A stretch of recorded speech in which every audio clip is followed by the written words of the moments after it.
ZEE5 app download করুন আর দেখুন সম্পূর্ণ এপিসোড একদম বিনামূল্যে। আমার গুগলি কোথায়? মিতুল মা, গুগলি গুগলি তোর গলা পেয়ে আমি নিচে এলাম। কোথায় গেছিলি সোনা? তোকে কেউ ধরে নিয়ে গেছিল?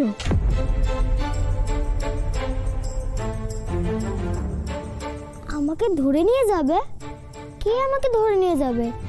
আমি তো উপরে ঘুমাচ্ছিলাম।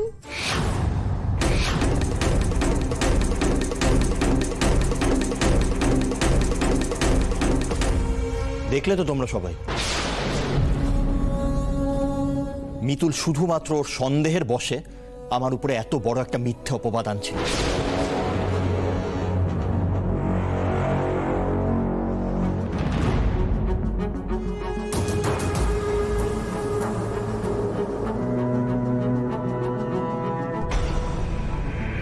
দেখি এবার কে প্রমাণ করতে পারে যে কুকলির কিডন্যাপিং এর পেছনে আমার হাত আছে। মিতুল, তুমি চলো ডালে ডালে আর আমি চলি পাতায় পাতায়। রণজিৎ লাহিড়ীকে হাতে নাতে ধরা তোমার সাধ্য না মিতুল।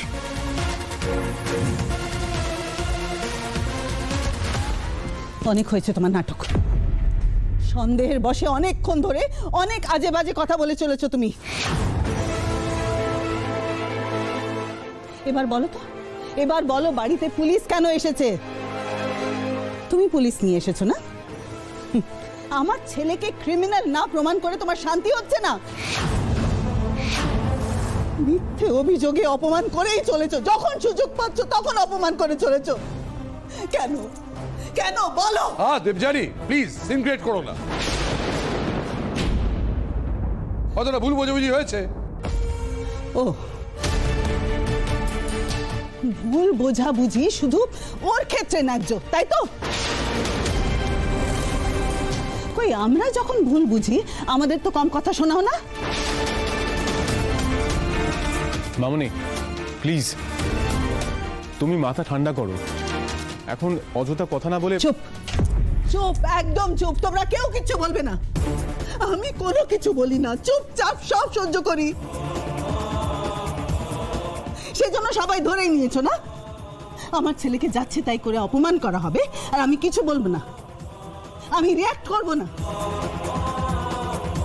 কেন ওকে কেউ জিজ্ঞেস করছে না কেন? ওকে জিজ্ঞেস করো, ওকে জিজ্ঞেস করো বাড়িতে পুলিশ কেন এসেছে। খুব চালাক ভেবেছো না নিজেকে? একেবারে পুলিশকে ধরে বেঁধে নিয়ে এসেছো যাতে খুব সহজে আমার ছেলেকে দোষী বলে ওরা জেলে পুরে দেয়, তাই তো? অনেক সহ্য করেছি আমি, অনেক সহ্য করেছি তোমার চালাকি। আর নয়, আর আমি তোমার চালাকি সহ্য করব না।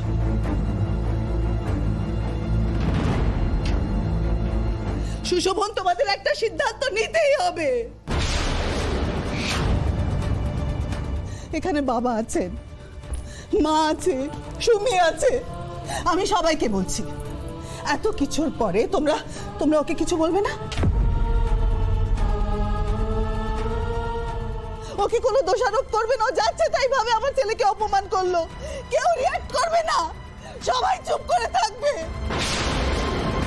আমি শুধু আপনার অনুমতির জন্য অপেক্ষা করছিলাম মামনি।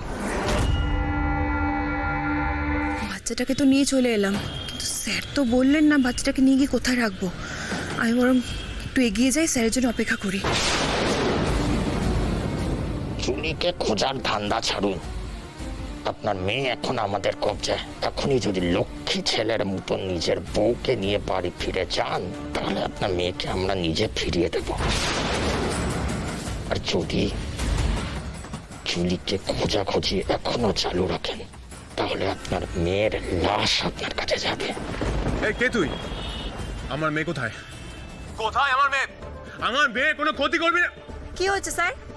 মিতুল আবার আমার উপর চাল দিয়ে দিয়েছে, কিন্তু রণজিৎ লাহিড়ীকে ধরা অত সহজ না।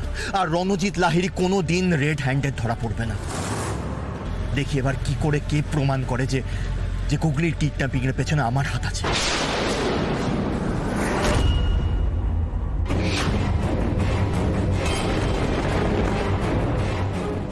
আশা করি যার যা শোনার, যার যা বোঝার সব হয়ে গেছে।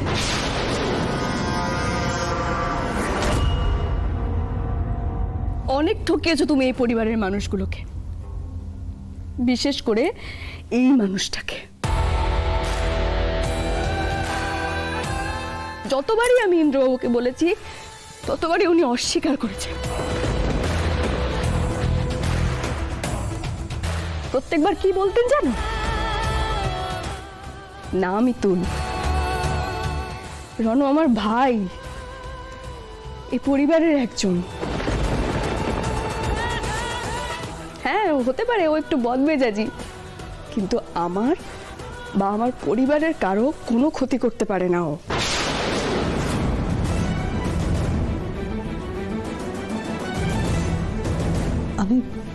আমি বলছিলাম কি মিতুল, তোমার তোমার কোথাও কোনো ভুল। তুমি চুপ করো, চুপ করো বৌমা, আর একটা কথা বলবে না। এখন শুধু মিতুল কথা বলবে, আর কেউ কোনো কথা বলবে না।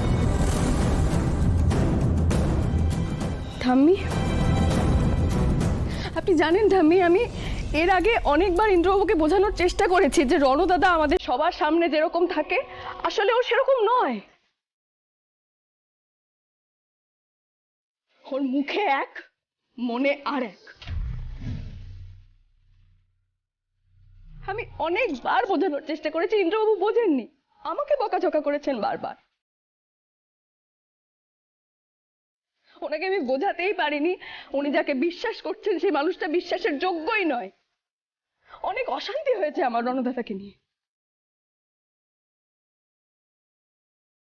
প্রত্যেকবার খালি একটাই কথা বলে গেছেন, না মিতুল, প্রমাণ ছাড়া আমি কিছুতেই এই কথাটা বিশ্বাস করব না যে রণ এরকম একটা কাজ করতে পারে।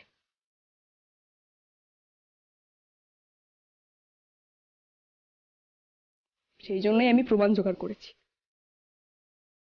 আর তাই প্রমাণ জোগাড় করার তাগিদে তুমি আমার বিরুদ্ধে এত বড় একটা মিথ্যে অভিযোগ আনলে, তাই তো?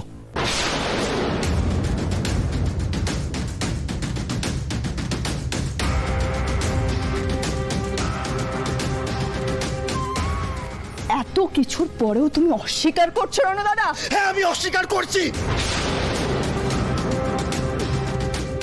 অস্বীকার করছি আমি, কারণ এই সবটা মিথ্যে, সবকিছু মিথ্যে। ওই গলাটা আমার গলা না।